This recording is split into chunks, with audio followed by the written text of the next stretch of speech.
everybody, welcome to Nisha's Trade Works. இன்னைக்கு இந்த வீடியோல நாம என்ன பார்க்க போறோம்னா most of the designers and tailors face பண்ற ஒரு ப்ராப்ளம் பத்தி தான் பேச வந்திருக்கேன். ஸோ ஆக்சுவலாக வந்து இப்போ மார்க்கெட்ல நமக்கு ஆரி ஒர்க் பிளவுஸ் வந்து பட்டர் சில்க்ல போட்டு ரொம்ப பட்ஜெட் ஃப்ரெண்ட்லியா வந்து கிடைச்சிட்டு இருக்கு. இதை வந்து பீப்புள்ஸ் என்ன நினைக்கிறாங்கன்னா நமக்கு வந்து லோ ப்ரைஸ்ல கிடைக்குதுன்னு சொல்லிட்டு வாங்கிட்டு வந்துடுறீங்க. பட் லோ ப்ரைஸ்ல கிடைக்குதுன்னும் போது அதோட குவாலிட்டி எப்படி இருக்கும்னு யோசிச்சு பாருங்க.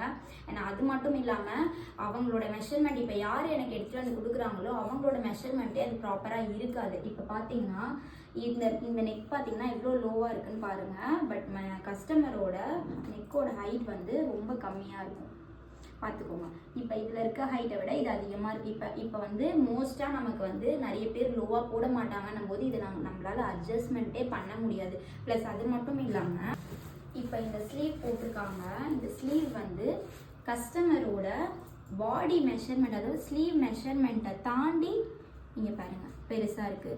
ஸோ எப்போவுமே நம்ம ஆரி ஒர்க் போடும்போது கஸ்டமரோட மெஷர்மெண்ட்டை விட கம்மியாக போடும்போது தான் நம்ம ப்ராப்பராக ஸ்டிச் பண்ணி கொடுக்கும்போது நமக்கு கரெக்டாக வந்து மெஷர்மெண்ட் எல்லாமே ஃபிட்டிங் எல்லாமே பர்ஃபெக்டாக இருக்கும்.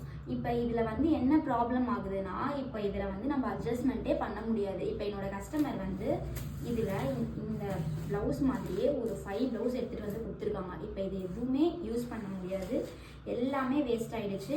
நாங்கள் வந்து ஆரி ஒர்க்கர்ஸ் வந்து என்ன பண்ணுவோம்னா நாங்கள் ப்ராப்பராக மெஷர்மெண்ட்டுக்கு ஏற்ற மாதிரி ஆரி ஒர்க் போடுறது மட்டும் இல்லாமல் ஒரு ப்ராப்பராக நல்ல குவாலிட்டியான மெட்டீரியல்ஸ் யூஸ் பண்ணி தான் நாங்கள் ஆரி ஒர்க் வந்து போட்டு தருவோமே. உங்களுக்கு நாங்கள் போட்டு தர ஒர்க்கும் ரெடிமேட் ஒர்க்கை கம்பேரிட்டிவ்லி பார்க்கும்போது எங்களோட ஒர்க் வந்து ப்ராப்பராக ஃபினிஷிங்காக இருக்கும். இது உங்களுக்கு ஃபினிஷிங்காகவும் இருக்காது, குவாலிட்டியாகவும் இருக்காது. அதனால மட்டும்தான் எங்களோட ப்ரைஸ் சார்ஜிங் வந்து அதிகமாக இருக்குது.